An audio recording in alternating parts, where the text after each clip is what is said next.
they want to come to Michigan. Yes. I swear that I brought you two kids to work meeting. I mean, maybe when my eldest was like a little kid.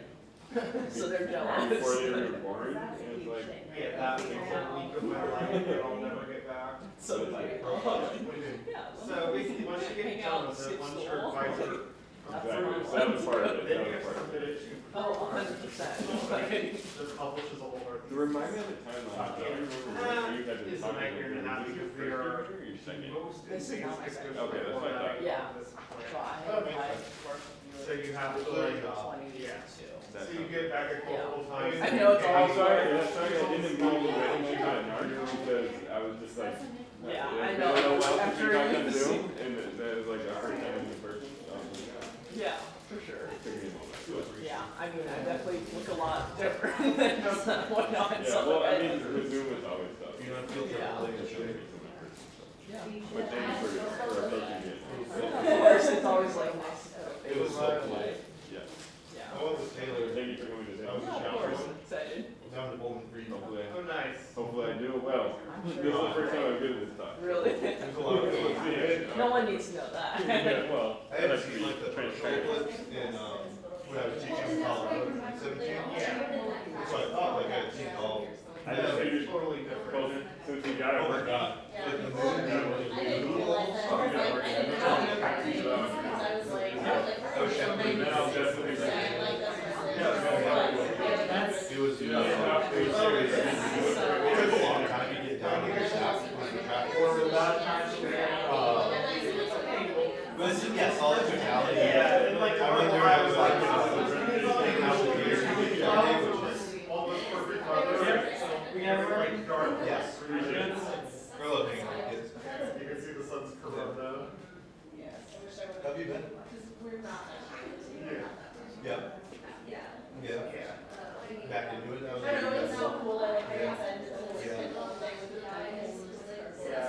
I had classes and we were taking it up. My only complaint was my parents' dogs just had no reaction. They were like totally like I believe you unfazed. can. After next week. Well, the birds did. The birds were freaking out. They're not like terribly Would it be bad. helpful to start using sanitary group A couple dogs that do react more so. or even like writing I guess it's because you're sitting on a couch and the dogs just pop in. So it's my parents' deck. So there's a couch on their deck. Okay. Actually, I take that back. One of the dogs at one point wanted to go inside. Right before the they went to the holding dog. And I was like, "Scoot, dog, it's time to go to bed." Okay. Nothing like that. That's awesome.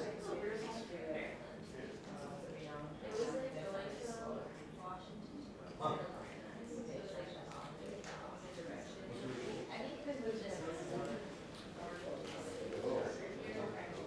Hi.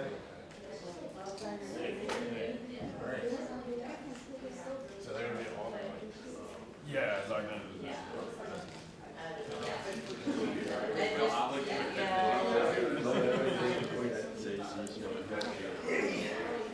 I just took the stuff from your bed. Okay, I thought we need.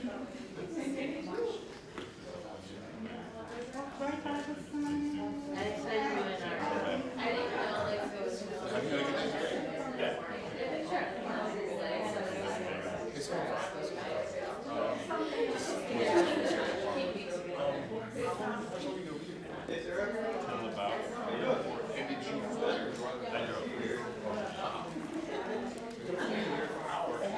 It's an hour flight with all the water. I live right by my house, so it has to be prepared. And then, oh, trust me, I looked at it. It took less time for me to drive. I looked at the train. I forgot about that whole.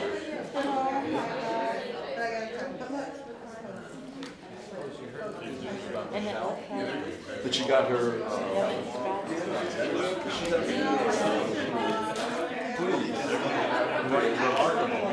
But did you? they don't, Here? it's a small number. Yes, right, so, you know, so, That bit, I thought she had some proposal, and I thought something she, she can do. Right. You I thought the same thing, but I mean, of course, I knowing her think that she's done. The odds are against her. Yeah, in my support letter, I emphasized that I really thought she did. But even then, I wonder if there's like, I can see someone reading this and like, there's no way. Yeah. You know, It's the only one that you yeah, that's great. I'm not clear when it starts and how long it ends. Yeah. But it's good nonetheless. Wait, what's the name of this? Okay, let's You want to search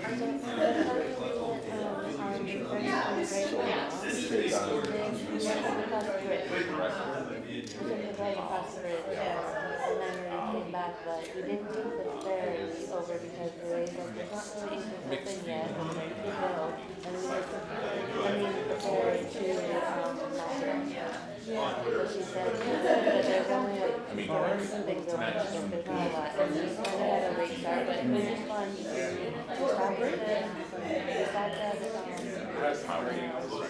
at the on the beach and walked around there and saw the bridge and it was over. And then we went there and walked back. Yeah, yeah.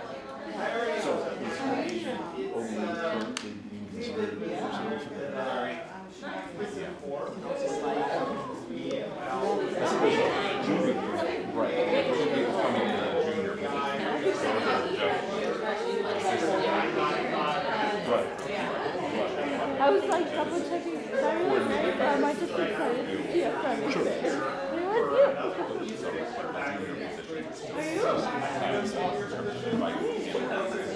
So the second one, I saw one talk. Okay. Hello, everybody. I wonder. Hello, everybody. Everything except for the thing that. So I'm going to introduce Daniel Morales Doyle here. So, Daniel Morales Doyle, he's an associate professor of science education at the University of Illinois at Chicago. His research examines the potential of science education to act as a catalyst for alternative futures. Specifically, Morales Doyle's work focuses on the socio-political dimensions of science curriculum, teaching, and teacher education. He was a high school teacher in the Chicago public schools for more than a decade before joining UIC, University of Illinois, Chicago. He is well published and has been extensively cited amongst science education researchers. He is about to release a book titled Transformative Science Teaching, a Catalyst for Justice and Sustainability, which will be available within the next few days. Please, let's give a hand for Daniel Morales Doyle.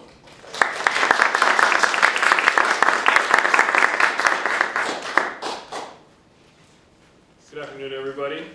So I just want to start by saying thank you so much to Create for having me today, and especially to Professor Clausen-Mathis for the invitation, and for all of you who have been really involved with my visit, for spending time with me. I appreciate you. As you can probably tell from the slide that I had up there, and as Clausen mentioned, I have a book coming out. It was delayed. It was supposed to be a week ago. Now it's 2 weeks from today. So I'll put the slide back up at the end if you're interested. It feels a little icky and weird for me to be like selling it, but I do want people to read it. So the talk today is going to be organized around the book. I'm going to try to take you on a journey through the introduction and the 6 chapters, and I'm going to try to maximize this presentation genre by including several video snippets, lots of visuals that you won't get in the book, but other times I'll direct you to the text so you can learn more. So the book draws on my research and on examples from my classroom practice of 21 or 22 years in science education. The main audience of the book is definitely science teachers from middle school up through undergrad, but definitely with an emphasis, a special emphasis on high school science teachers.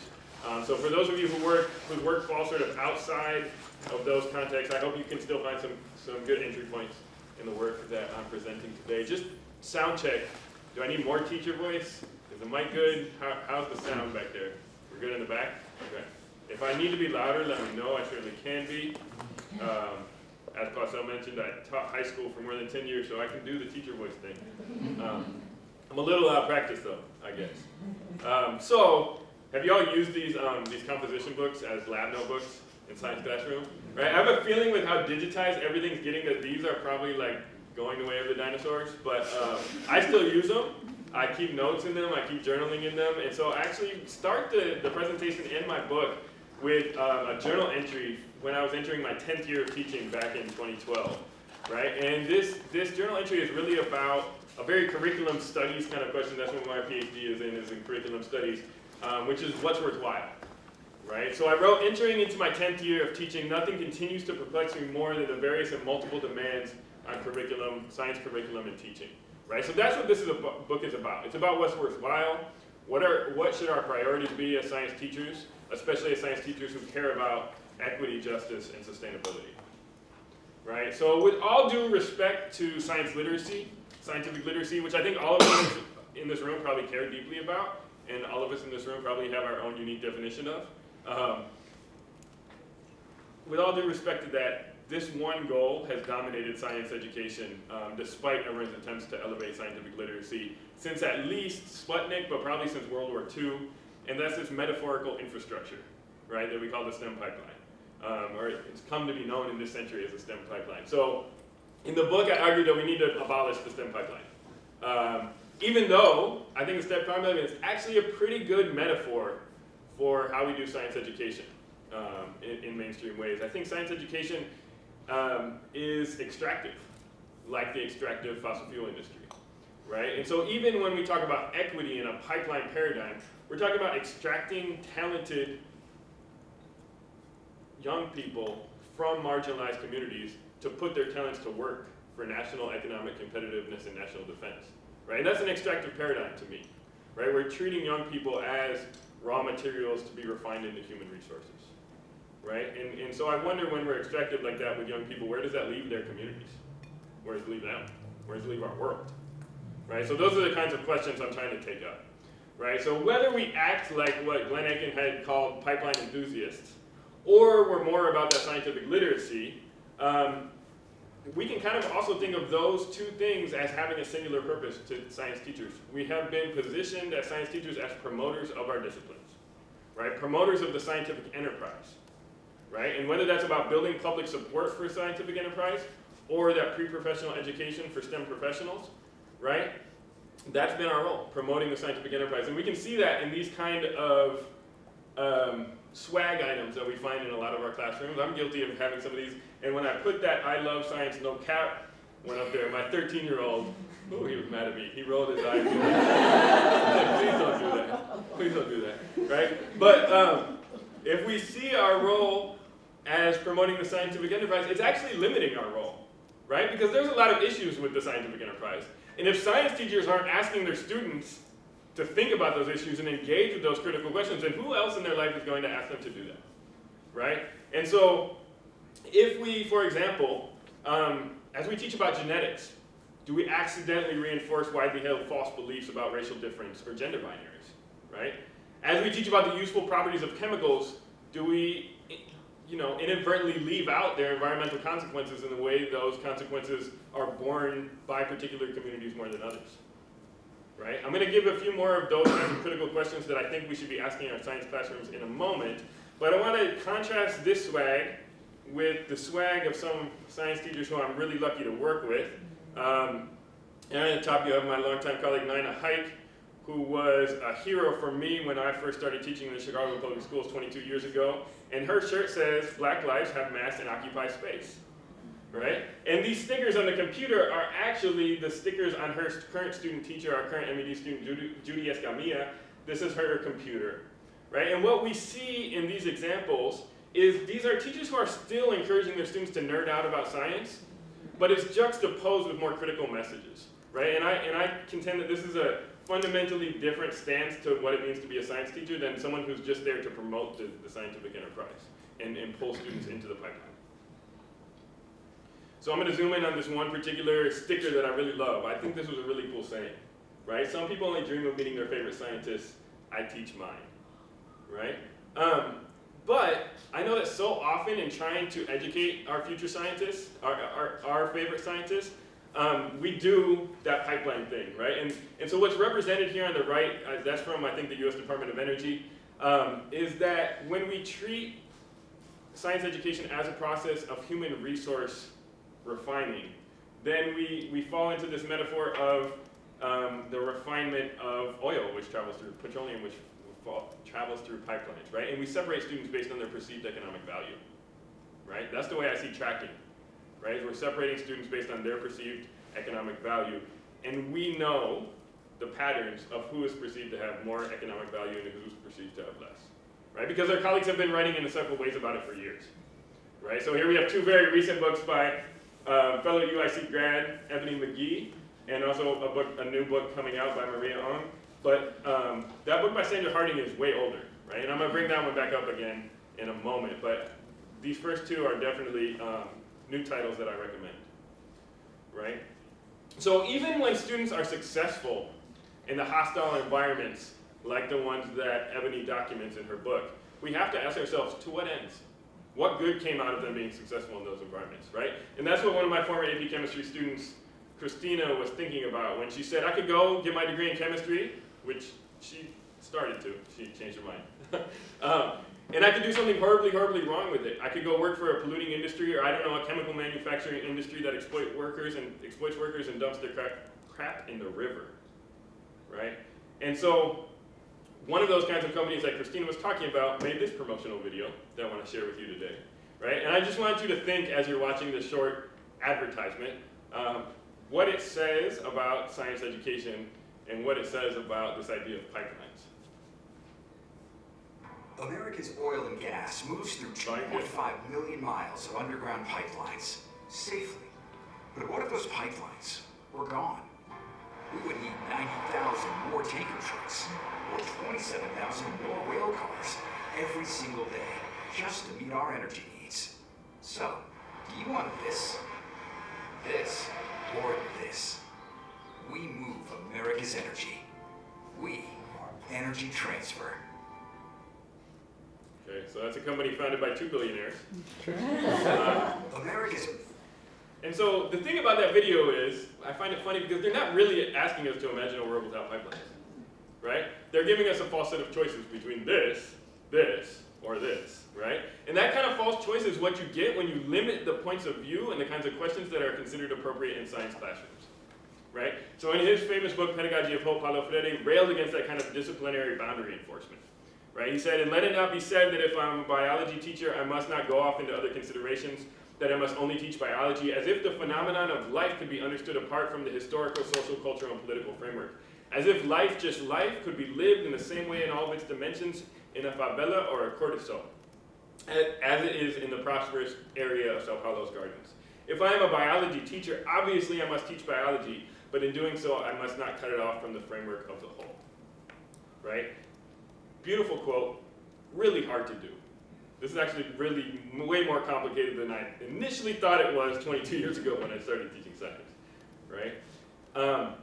So Paulo Freire is one of many, though, organizers, intellectuals, academics, activists, teachers who have focused on the power of education to transform the world, right? W.E.B. Du Bois and Carter G. Woodson were actually writing about the same themes as Paulo Freire 40 years before he was, right? And the teaching and organizing of Septima Clark is something that we should be mentioning more often when we talk about these traditions of teaching to change the world, right? And these traditions have been carried on, right? And my point here is not to flatten important nuances between these different terms, right? But to point out that even as the terms change with the context and the time, there's connections. There's similarities, there's solidarities. These are what Eve Tuck and Kei Wen Yin call diverse dreams of justice and education. Right? And I'm taking a risk with this last slide because there's people, first of all, there's important people that of course I left out, right? But secondly, there's people on this slide who I know and who have been influential to me, and I know if they knew that they were on this slide, they would get mad at me for daring to put them on the slide with the legends, but they've had that kind of impact on me, so I'm gonna honor them in that way. These are folks on whose traditions I hope to build. But as science educators, we haven't been nearly involved enough in those traditions and those conversations. We've stayed out of the conversations about how we teach to change the world, right? So I think of my work as being motivated by the question of what does science education have to contribute, right? And so inspired by the Sandra Harding book that I mentioned earlier, I call that the science question in social justice education, right? It's analogous to what she called the science question in feminism, right? And that's another way to think about the topic of this book. So let me finally get into chapter 1. That's enough introduction, right? So jumping off from the science question in social justice education, the first chapter asks readers to reconsider why we teach science. Both why I as an individual teach science and why science is required of our students in school. Right, so I'm going to try to model that process of reflecting on why I teach science by explaining where I came from as a high school student, a story from when I was a high school student. So we're going back to mid-1990s, Big Ten college town, probably not too different from East Lansing, but not here, right? And so around that time, most of my neighbors, most of whom were black, right, started to wonder about the environmental health impacts of these two medical waste incinerators that were in our neighborhood, right? One of them was about a block from my house, right? And so at that time, I was a sophomore in high school, I was in 10th grade, I learned that it was no coincidence that both of these facilities were located in the same majority black community, right? That's when I learned the term environmental racism, right? And my parents taught me that in that context, of course, I experienced unearned privilege that most of my neighbors did not, but also that I shared in the collective responsibility for the well-being of our community, right? And so my parents wondered whether the pollution from these incinerators had anything to do with my younger brother's severe asthma, right? And so they got involved with my neighbors in trying to shut down these two medical waste incinerators, right? So my dad was a community organizer. He was heavily involved in this campaign. I, admittedly, as a 16-year-old, was a very reluctant participant. I would rather have slept in on that Saturday morning than my parents dragged me to the protest march, right? But my dad handed me readings, right, about dichlorodibenzoedioxins, also known as dioxins, right, or polychlorinated dibenzodioxins, right? And he said, this is when they burn polyvinyl chloride in those medical waste incinerators, this is what's being released. He never took high school chemistry, so he said, here, you're taking chemistry, figure this out, like put your chemistry to good use, right? And I was like, Dad, that is not what they teach us. Right? I had a really good teacher, but that's just not how science curriculum works. Right? And that's because science education has always been about positioning the scientific enterprise, promoting the scientific enterprise. Right? Science curriculum then therefore prioritizes above all else the big ideas of science. They get prioritized of what about more than what might really matter in our communities or in our world. Right? I've never met a science teacher who said, because I asked all my students, right, why you want to be a science teacher? None of them have ever said, I really want to cover the curriculum. That's never been an answer, right? But so many of the decisions that science teachers make later in their careers revolve around covering the curriculum, right? So I always tell them, blankets cover, not you. You don't cover. That's a blanket's job. Teachers transform, right? And so some of the pressure to cover the curriculum is external. It comes from standardized tests. It comes from administrators. But some of it we like deeply feel in our bodies as science teachers. Right? Physics teachers ask themselves, how can my students possibly graduate without memorizing Newton's laws? Right? Biology teachers feel deep senses of guilt when their students don't know the phases of mitosis. Right? There's like this inner voice. Right? And that came out in an interview I was doing with a teacher collaborator, talking about his pressure, his internal pressure to stick to the textbook. Right? Veteran teacher, has tenure. He said, I think it's in my head in a lot of ways. Because my administration has confidence in me, but I'm just so used to following the book that if I go off script, will the city end up in flames? Right? And he's like being really serious here. I mean, he giggled afterwards, but like he was trying to communicate how deeply he felt that pressure to cover the curriculum. Right? And the reason that he's so fearful of leaving the textbook behind is because the science curriculum has a canon. We don't like to admit it. We like to think that the canon belongs in English class where we have to read Shakespeare and we have to read Hemingway and we have to read Catcher in the Rye, right? All these old dead white men, right? But the sciences have their own canon.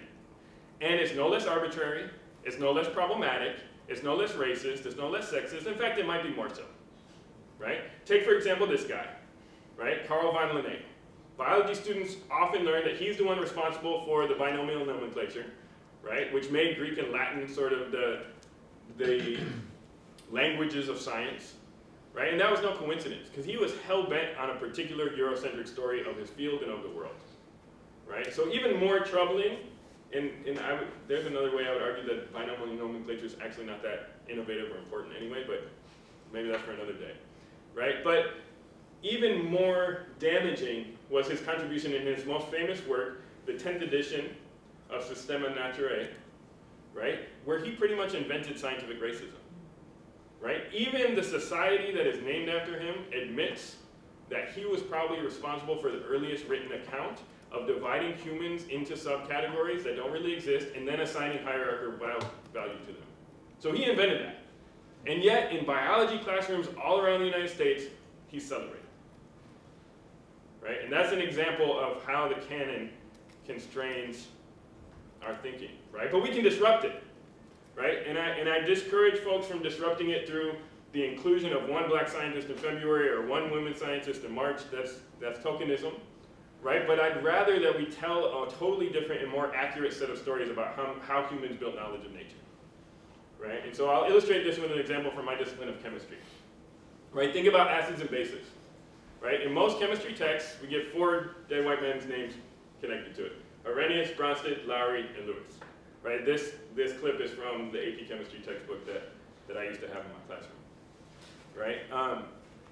But perhaps the earliest and most innovative use of acid and base chemistry, if we want to teach about the history of acids and bases, comes from indigenous women in Central America, who used a strong base made by the ashes of a hardwood fire to make corn nutritious, right? Europeans caused a whole bunch of problems because they didn't know that you have to do this to corn to release the niacin so that it's actually nutritious, right? And this made the staple foods for several civilizations, right? This is where tortillas and tamales, arepas come from, right? And so when I taught chemistry, that's where I started, right? With the story of acids and bases. This story of acids and bases, because humans' knowledge of nature was not built by heroes working in isolation in labs, right? It's been built by different kinds of people all around the world, including, yes, some of those dead white men working in labs, right? But even the famous scientists' contributions always relied on other people's labor, always relied on other people's contributions. And so it's a misleading narrative. Besides being dangerous and problematic in other ways, it's just wrong that the heroes of science came up with all these ideas on their own. So another way to disrupt tokenism is to be explicit about the socio-political context in which science is done, right? If we're going to include anything about the history of science, we have to tie it together with the history of European colonialism and US imperialism, because that's the context in which our scientific institutions were built, right? So I mostly taught chemistry, but I taught a few sections of high school physics, and I used to have my students read this speech that Dr. King gave when he accepted the Nobel Peace Prize in 1964, right? Luckily for us, a few years ago, the Nobel Prize people made the speech, the audio of the speech available, so we can listen to it. In the speech, Dr. King fundamentally challenged the idea that science is apolitical in ways that I think still resonates 60 years later, right? So I'm going to listen because it's way better to listen to him than to me. Modern man has brought the whole world to an awe-inspiring threshold of the future. He has reached new and astonishing peaks of scientific success. He has produced machines that think, and instruments that peer into the unfathomable ranges of interstellar space. He has built gigantic bridges to span the seas, and gargantuan buildings to kiss the skies.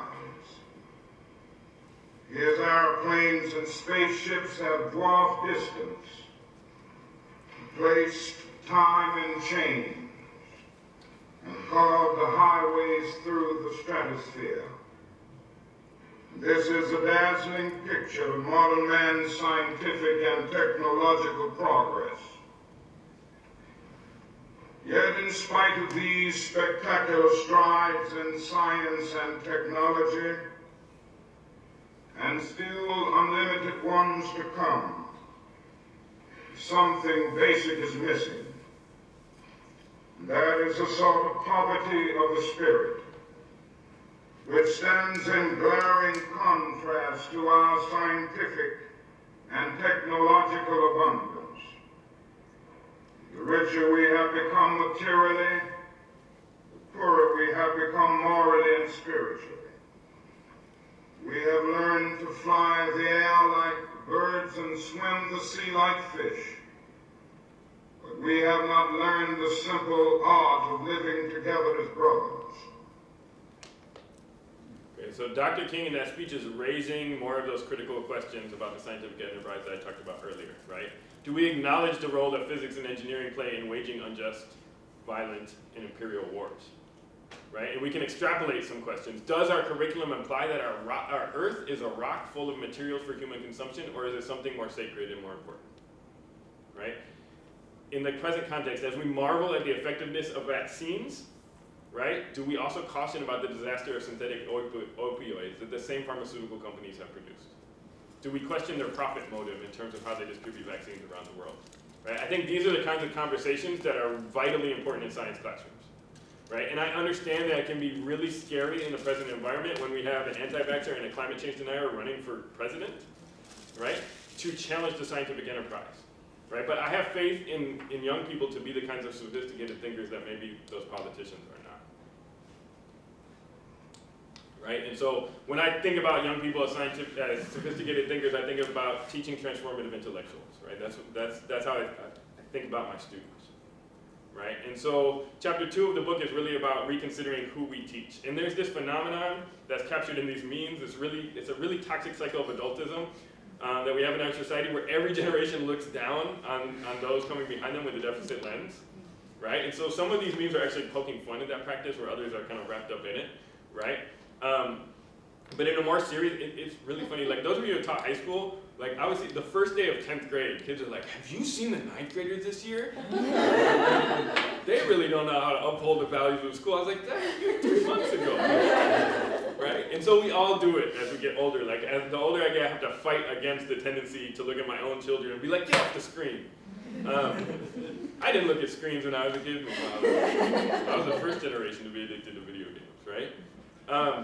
But those sorts of narratives end up in teachers' heads in really problematic ways, right? And one of the main ways I see that among science teachers is this motivation problem, right? Where we assume that students don't have any motivation to do their homework, they don't have any motivation to do the work in our class, right? So this is sort of how I framed that conversation in my writing, drawing on the literature, right? This is how I read about the lack of student motivation and how I hear about it from science teachers, right? So, because I've heard that complaint so many times, I always show pre-service teachers this video. It's a short clip from the documentary film Precious Knowledge, and includes one of my mentors who was on the earlier page, who's very much responsible for pulling me into the profession of teaching. So I'll let this one play too. I'm not gonna lie, I've hated education. You know, sometimes I feel like the education system is just so against me that they don't want me here, that they want me to just drop out.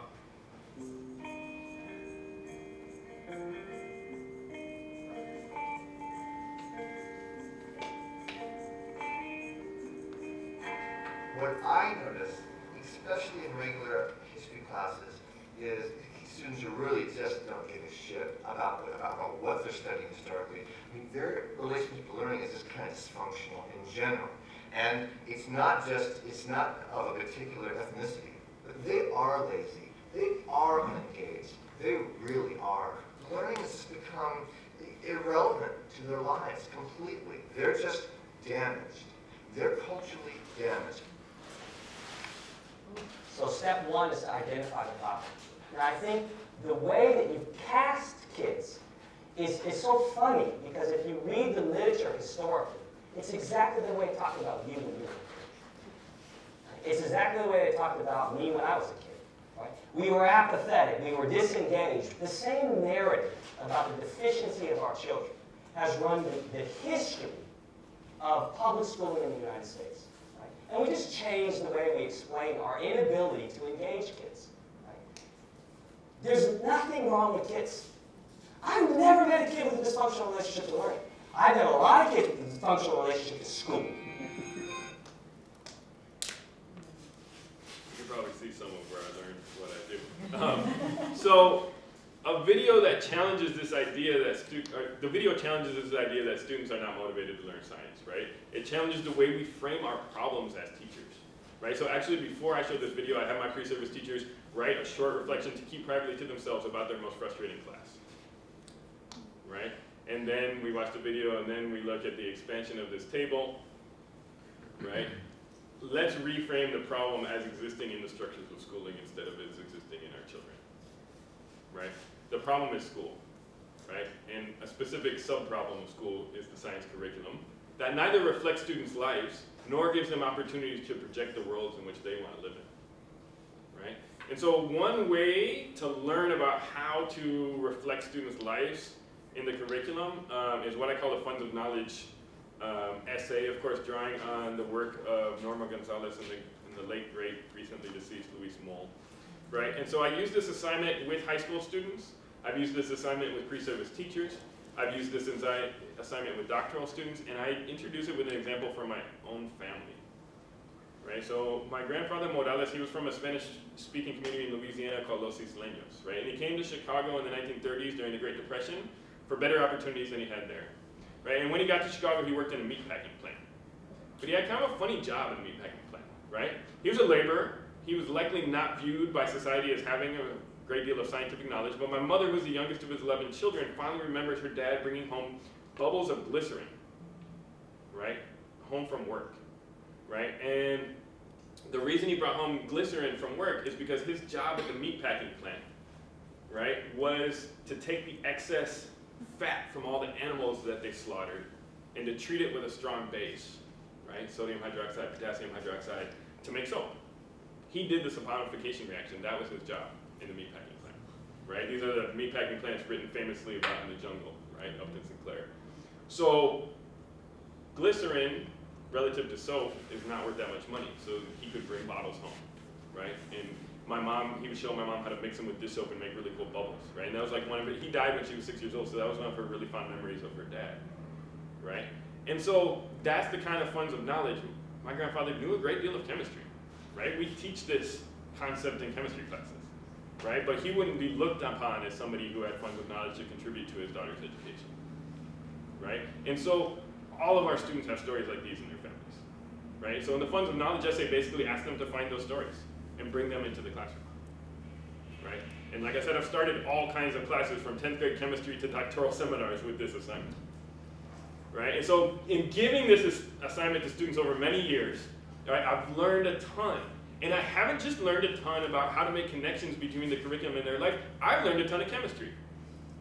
I've learned about how chemistry actually operates in the world, and biology and physics, right? I don't limit them to chemistry. And so here's an example, right? I had a student back a long time ago named Marisol, and her father worked at this factory, which is actually right down the street from my house. I smell the cookies baking from this factory every morning, right? They call it the largest bakery in the world, right? And so Marisol learned that one of her dad's jobs in this factory was he sprayed down the cookies with ammonia solution before they went in the oven, right? And it was a bacterial control sort of sanitation process. And she was like, ew, I never want to eat those cookies again, right? And he was like, don't worry, it all evaporates during the baking process. Like, there's no ammonia in your cookies. Don't worry about it, right? And so years later, right, this is literally maybe 10 years after Marisol was in my class, I was working with the chemistry teacher at my local neighborhood high school that's 2 blocks from my house, right? And we have this activity that we developed in our Youth Participatory Science Collective where we look at the EPA Toxic Release Inventory website. You can put in your address and you can see all the sources of industrial pollution in your neighborhood, right? And this came up for my neighborhood. I would have never been able to tell you in a million years why that bakery was releasing so much ammonia if I hadn't learned from Marisol about what her dad did, right? So here I am, a degree in chemistry, you know, decades of chemistry teaching experience. I learned not only about how to make connections with Marisol's life, but I learned about my discipline and how it's actually used in the world from giving her this assignment, right? So that's an important distinction for me to make, I think.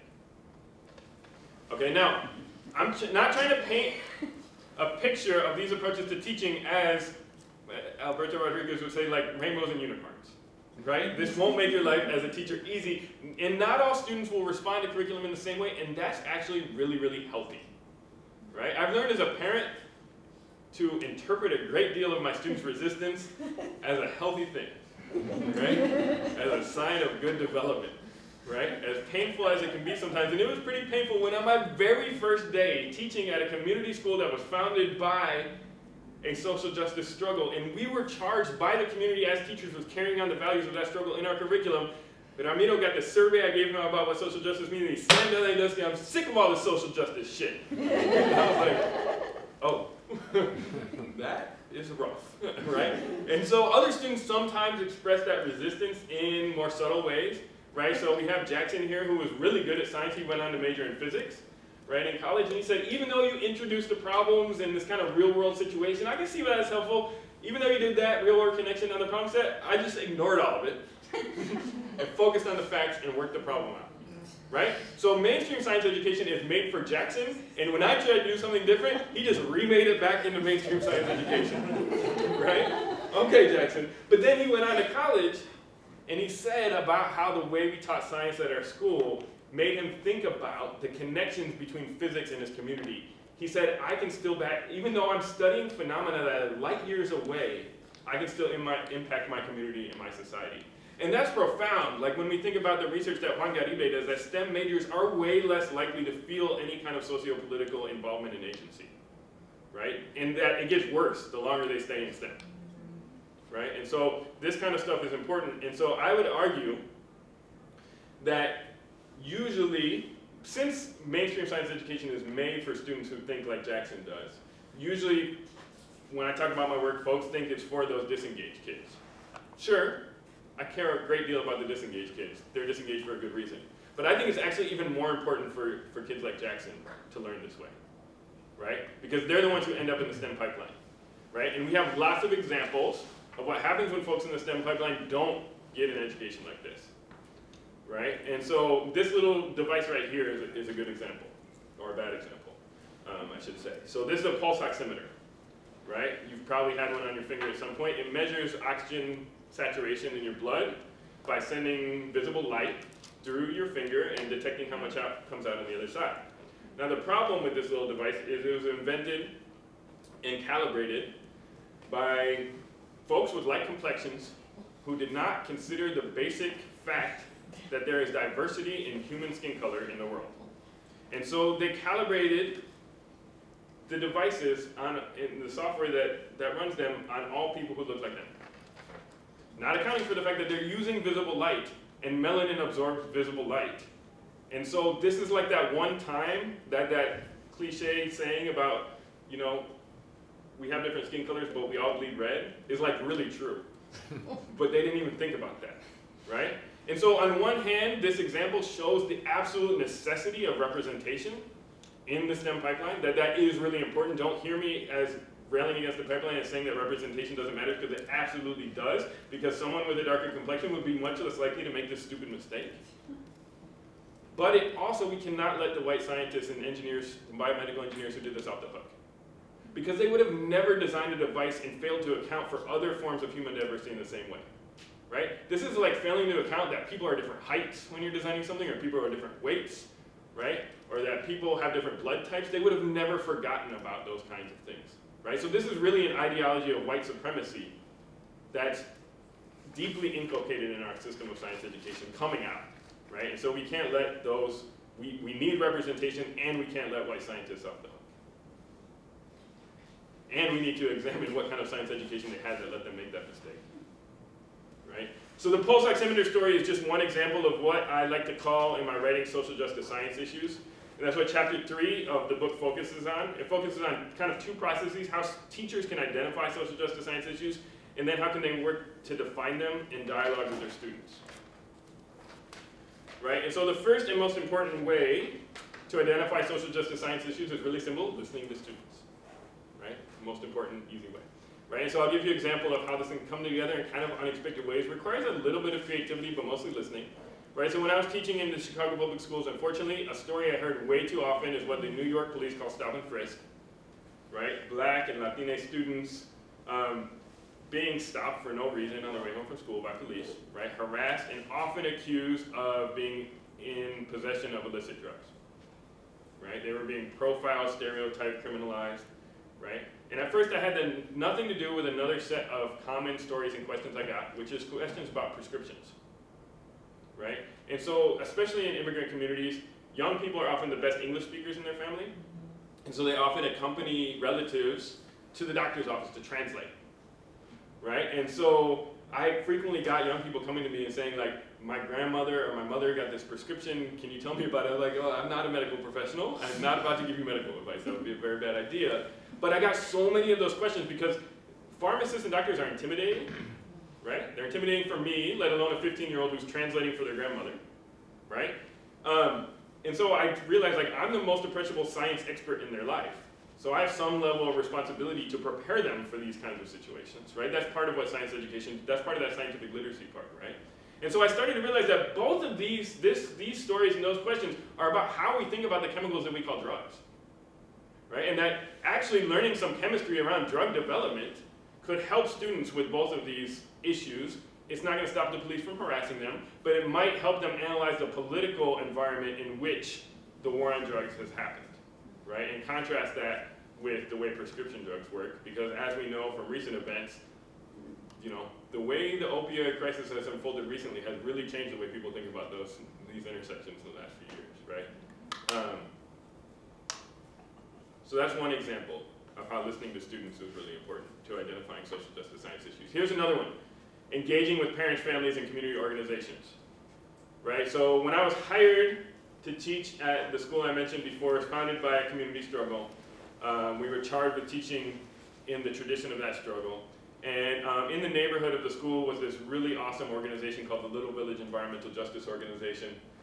They were focused on fighting issues of environmental racism, and I sort of humbly reached out and asked them to meet with me and my other colleague in the science department to teach us about their campaigns. And at the time they had 6 campaigns going on, right? And of those 6 campaigns, the most important was shutting down this coal power plant, which was rated by a report done by the NAACP and the Indigenous Environmental Network as the worst perpetrator of environmental racism among all coal power plants in the United States, because it had been grandfathered into the Clean Air Act, and so it was operating without modern pollution controls, and it was in the middle of a super densely populated Mexican community, right? So for years, my colleagues Sue Nelson, David Segura, and I designed curriculum around these campaigns, right? And my colleagues who still teach at the school continue to organize around social justice science issues that come out of community organizations and what they've identified as important. I'll come back to that example in a moment, right? So when it comes to identifying social justice science issues, another thing we've got to do, and I've been talking about how this is another assignment I give pre-service teachers, we've got to read in the science, technology, and society literature, right? Here are a few books. I have a ton more. Usually early on in the fall semester, I bring like 50 of these books and like spread them out all over the tables and ask my pre-service teachers to form book clubs. Because most of us, at least me, even despite my experiences as a kid with the medical waste incinerator, I learned chemistry in super abstract isolation. And so it takes a lot of learning for me to understand how chemistry is actually implicated in the world. And books like these help us do that kind of thing, right? Those are just a few examples that I really like. Ruha Benjamin is a special academic hero of mine, right? So teachers, I think, are responsible for identifying those social justice science issues in dialogue with community members and dialogue with students, but then when we go back into the classroom, you can't just present them as if you understand how students are understanding them, right? You have to foreground students' understandings of them. And so that's a process that I call defining the social justice. So you've identified it, now define it with students, right? They don't have to pick the problem, but they definitely voice an agency in co-constructing how you're thinking about it, right? And so I've seen some issues with how people do this, and so these are my sort of do's and don'ts, right? And I don't have time to get deep into them, but 3 like rules of thumb for me are always, when you're defining a social justice science issue, imagine justice, don't gaze at suffering. The worst thing you can do, especially in a diverse classroom, is position some of your students' suffering as an opportunity for other students to learn. Don't do that, right? Secondly, explicitly counter problematic dominant ideologies. Students will bring those into your classroom too.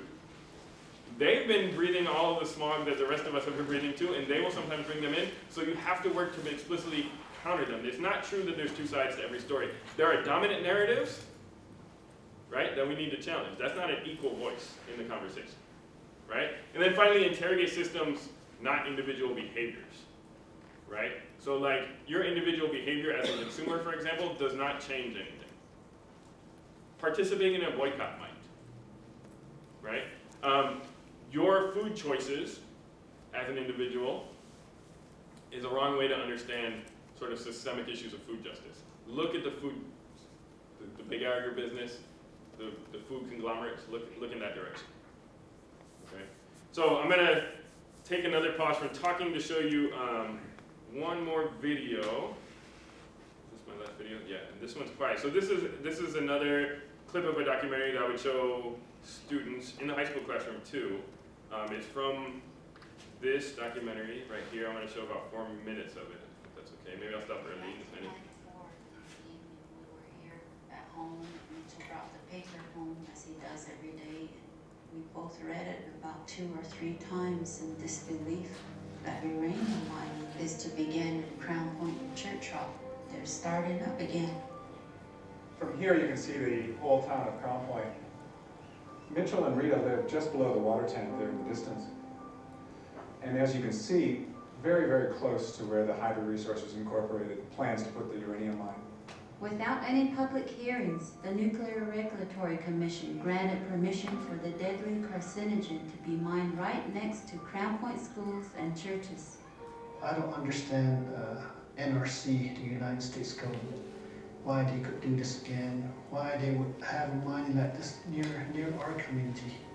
The NRC had granted permission for the Texas-based company to conduct the mining with a process called in-situ leach mining.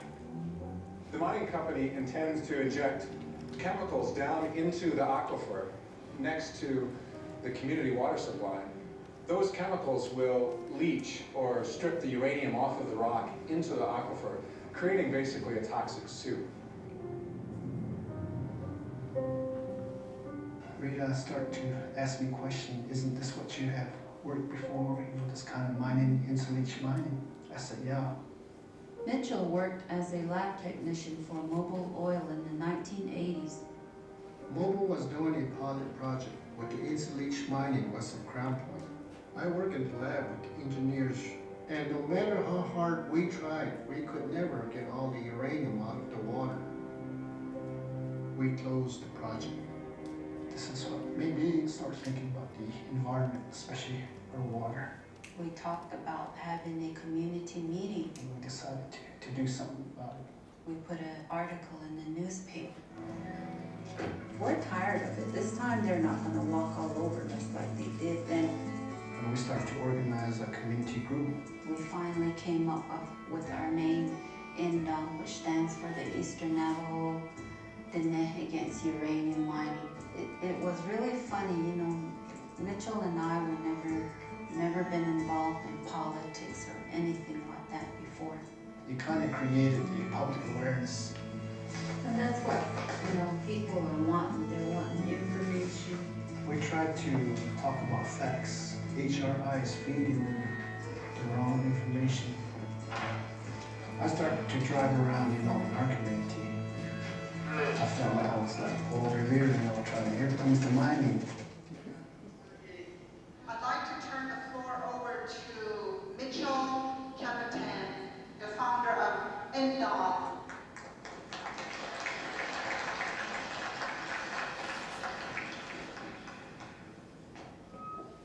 We need to ask the council, our Navajo Nation president, why are we going to go to something that already that have hurt our people? We need to turn that around. At the end, we got more votes to oppose the mining. We told them, would you let this happen at your backyard? Think about it. This is the same thing. We're just protecting our land. Would this happen in Santa Fe?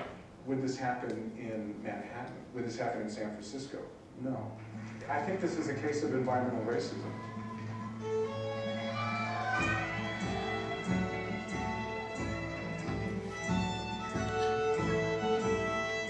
I'm sorry, I don't think you can do this and at the end say that your water is going to be safe enough for our children and generations to come. We might double our piles of paper here, but that's okay. We're gonna continue to fight. If Rita and Mitchell and other people in Crown Point had not started the NDOM group and intervened to stop the license, there would have been mining. Okay. So connecting those two examples and returning to this one, the teachers I've worked with have really emphasized this for me, and that is that in doing this kind of teaching, we have to stick to pedagogies of hope, right? And a big part of pedagogies of hope for us has been connecting current struggles with past environmental justice victories, right? Teaching about the history of community successes in making things better, right? That's really a source of hope, and it allows students to see themselves as working in those traditions, right? So returning to the campaign to shut the coal power plant, it was successful after 14 years. And my AP chemistry students and I had the opportunity to participate in a larger study to figure out whether the years of uncontrolled coal burning left behind heavy metal pollution in the soil. If you all are familiar with my work, I'm sure you've seen these examples, so I don't want to get into the weeds of the chemistry or take too long, but these are problems that students did that mirrored what was on the AP chemistry exam, but in the context of that project to sort of figure out whether the coal power plants left behind dangerous heavy metal contamination, right? So this is a quiz problem from early in the year that represents a student both successfully responding to an AP exam question and also thinking about how pollution persists in the neighborhood for years and years. And here I want to point out that she's thinking about solubility as a binary. Either something dissolves or it doesn't, right? It's in September, right? So this is the same student's work from March. Same problem, but now in sort of a biological context about the consequences of that pollution. And here, she's showing an idea of solubility that's more nuanced, where solubility exists in equilibrium and conditions can change how soluble a chemical is, right? And then this problem is actually based on that little clip of the documentary we just watched, right? Dealing with the issue of heavy metal contamination in that other context, right? In the Navajo Nation, right? And here, the same student is showing the ability to quantitatively predict how much uranium would have dissolved in that case. And it's interesting that theoretically it wouldn't have exceeded EPA limits, right? So that's an important lesson about science also, right? But really quickly, over time, the student and others in her class showed this academic achievement, this ability to think in increasingly complex ways about the concept of solubility, right? From binary to existing in equilibrium to quantitatively predicting it, right? But I think they actually did more important things too, right? So this is a different student, Gabrielle, reflecting on this project. And I love this quote because it resonated so deeply with the kind of science education I had imagined ever since I was a high school student, right? And my community was trying to shut down the medical waste incinerators, right? He expressed both how learning science helped him to reject deficit views of himself, right? How to reject these sort of false genetic ideas about health disparities, right? And he also describes this kind of straightforward relationship between the role of science and community struggle, right? So I loved this at the time. I actually don't agree with exactly how he frames it anymore. And that's no fault to Gabrielle, that was my own misunderstanding. Odette, the same student whose work you were looking at a second ago, said something a little different. She said when people were protesting the coal power plant, it wasn't really the science they noticed, it was the activism, right? And so from talking with Odette, I actually started questioning, wait, like, why was it the community's responsibility to show that the pollution was there anyway, right? In a wealthier, whiter community, they would have just changed the zoning laws and kicked the polluters out and remediated the land, right? It shouldn't be the community's responsibility to find this evidence, right? So I think about these things actually very differently now than when I taught this class. I want to leave time for questions, so I'm going to fly through some of this here at the end. Chapter 4, some of you may be interested in, you're going to have to go to the book because it's kind of too complicated, I feel like. Not complicated.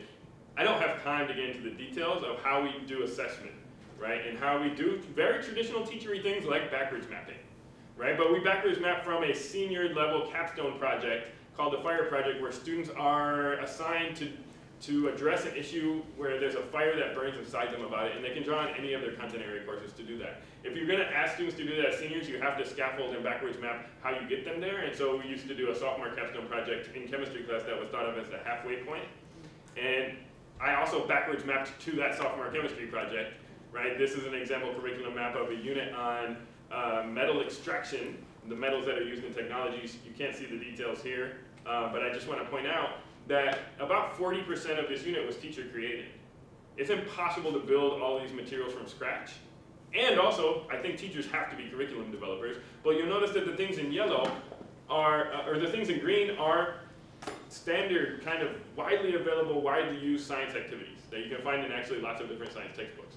But I repurposed them towards a different goal. And then the stuff in yellow is traditionally not the source of science curriculum. I have multiple non-governmental reports about environmental racism, and the classic Eduardo Galeano text, Open Veins of Latin America, which is important in this year.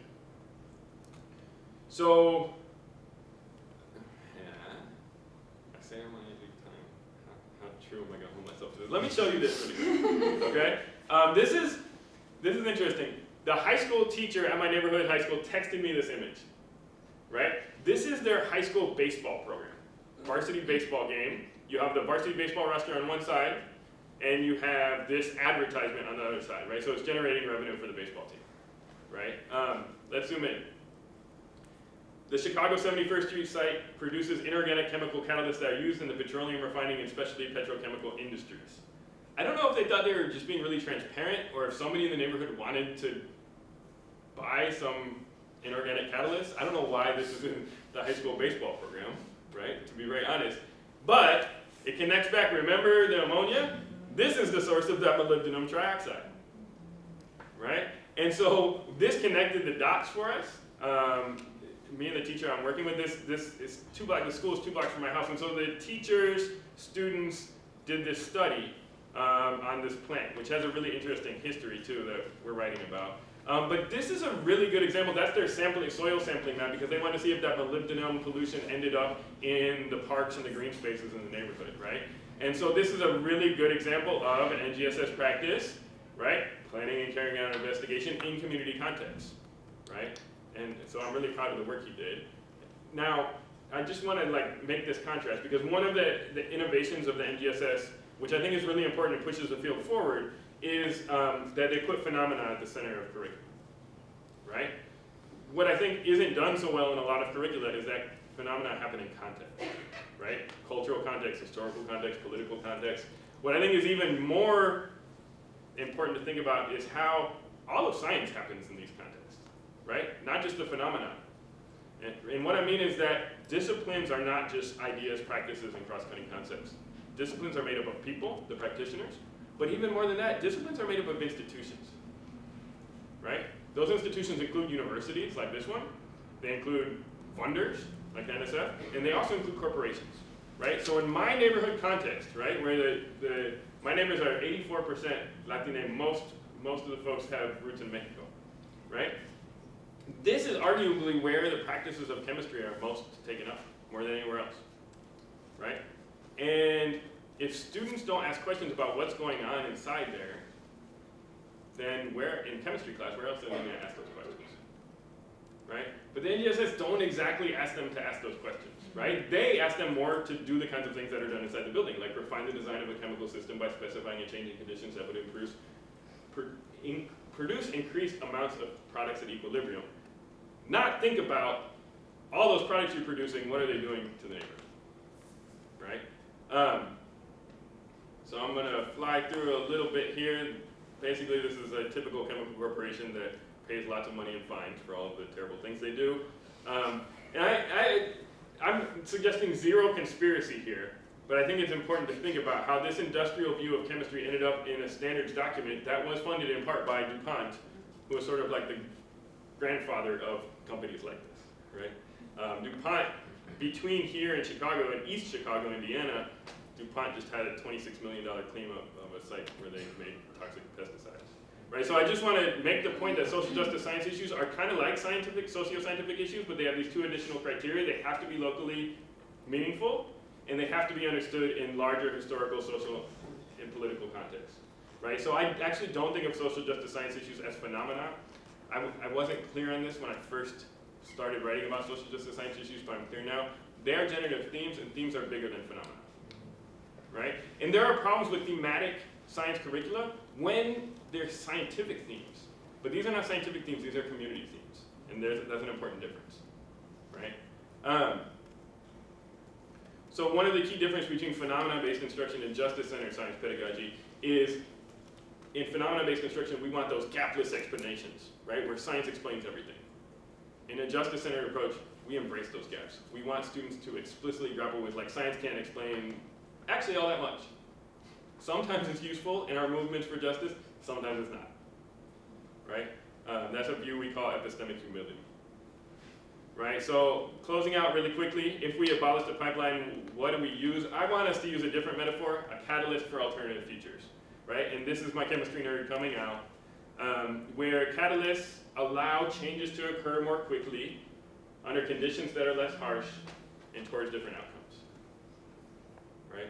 And so by conditions that are less harsh, I mean let's make conditions less harsh for our students in our classrooms. Let's make them less harsh for students, marginalized students in society. Let's make our scientific spaces less harsh for them. But that's only part of it, right? We also have to prioritize different outcomes where we're educating towards our collective well-being instead of for national economic competitiveness and national defense, right? So I was telling Christina earlier about this, that if I had my way, we would get rid of biology, chemistry, and physics, right? I say this as a longtime chemistry teacher. I think it's so much more important for us to teach public health. I would call it public health equity. For us to teach environmental sciences, I would call it environmental justice.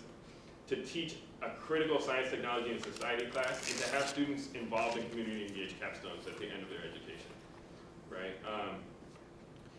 So that kind of science education, we would still have biologists and chemists and physicists educated at the university level, but I would rather students learn about the public health implications of vaccines than the biological minutia. They can learn the biological minutia once they decide they want to be a vaccine scientist, right? Because they don't hold that stuff anyway from high school to college. We know that, right? So just to close out, this is a science education towards many futures. It's not proposing best practices. It's not proposing universal solutions. It's recognizing in the tradition of the folks I mentioned earlier, diverse dreams of justice and education, and the importance of marginalized communities having the power to determine their own children's education, right? Which I recognize is right now co-opted by some right-wing forces to like manipulate the curriculum, but we have to honor the democratic processes that put the power in the hands, especially of marginalized parents, to determine the education that their children deserve. And with that, I'll put up the link one more time. And hopefully you all can stick around for questions. I know I took it right up to 1 o'clock. I'm so sorry.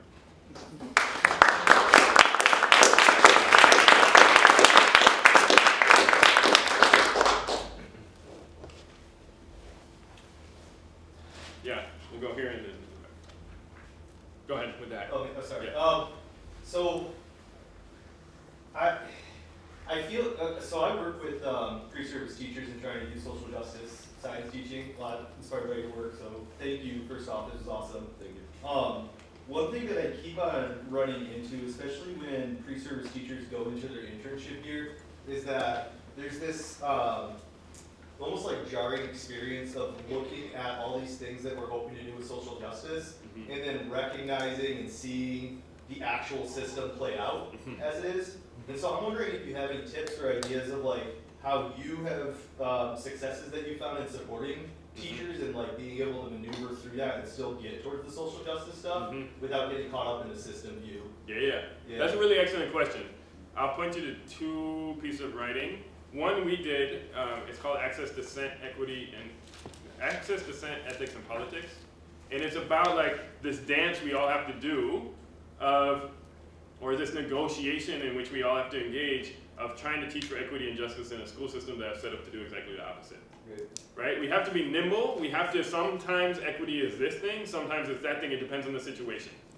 Right? Like, I firmly believe that access to opportunities in the STEM pipeline is an issue of equity, and we have a responsibility to provide students who have traditionally been shut out from the pipeline to get them there if that's what they want. Right? But I also fundamentally disagree with the existence of the pipeline. Right? And so I have to hold those contradictions. Right? And so the most important thing I think we can do in teacher education is teach our students, our pre-service teachers, to sit in those contradictions. Because that's what they're going to need to do for their whole career. Right? And if they think it's going to be simple or straightforward, then they're going to get disillusioned. Right? The other piece I'll point you to is a brilliant piece by Rochelle Gutierrez called Creative Insubordination. Right? That's awesome. I have my students act out scenarios with that, where they're practicing like talking with a resistant administrator, right, for example, or like convincing a skeptical colleague, and using the 6 strategies she has in that article. So they role play with that. And I got that idea, I think, directly from Rochelle, who says she does the same thing. Awesome, thank you.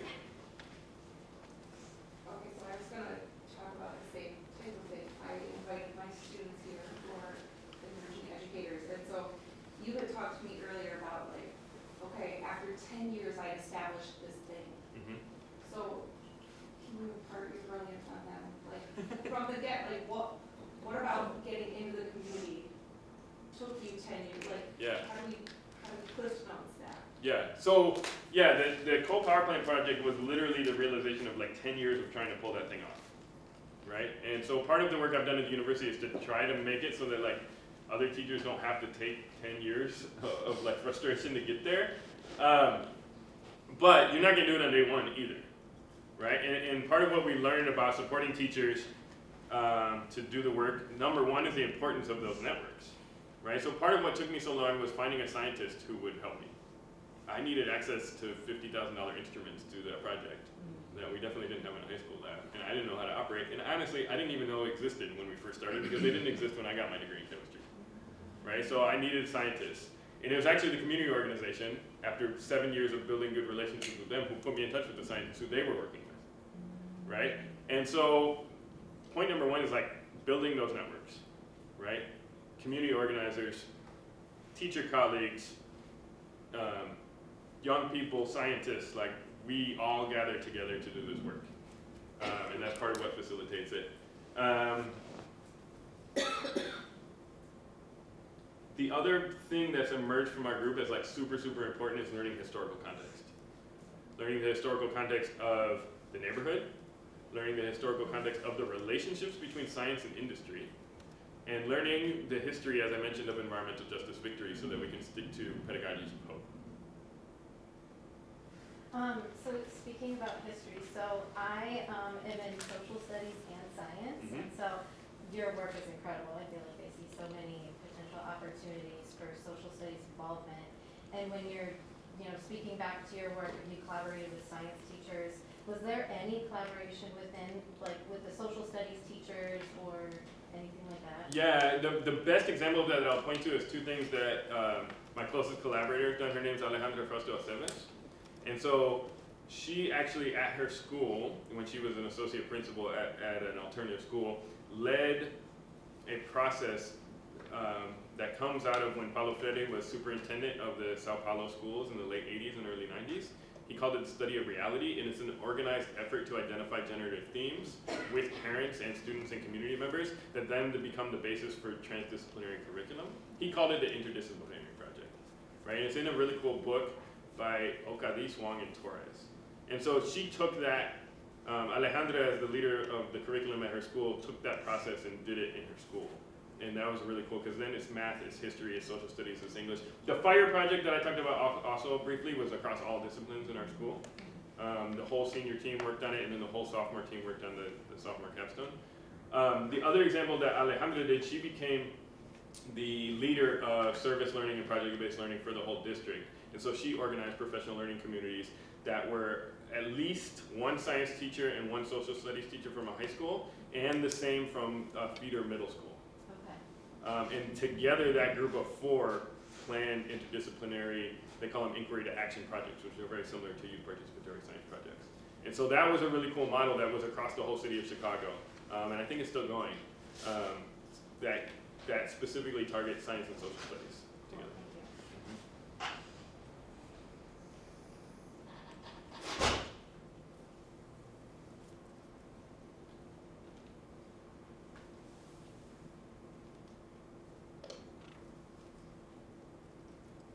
Any more questions?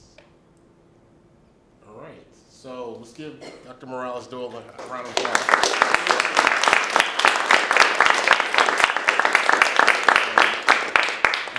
Oh, sorry. No, I was just saying thank you, Clausel, for the invitation. Thank you all for being here and listening. And he'll be around if you have any questions for the next hour. Well, I think you have a meeting with the Grasslands in 15 minutes or something like that. So over the next 15 minutes, you'll have some questions. I mean, if you have any questions, you can ask them. All right. Thank you all for coming. Sure. Thank you all for coming. Thank you.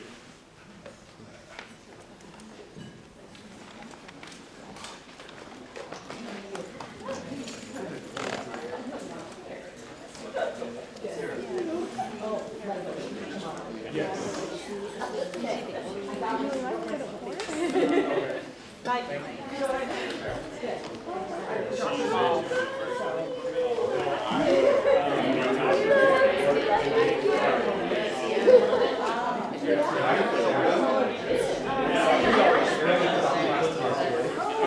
Oh, it's so beautiful.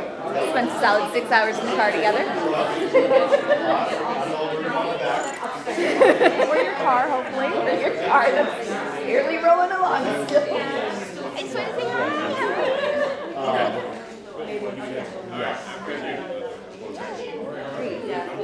What did you think, Sarah? You should. I'm going to. I am. Well, I realize now why you were fanboying about it.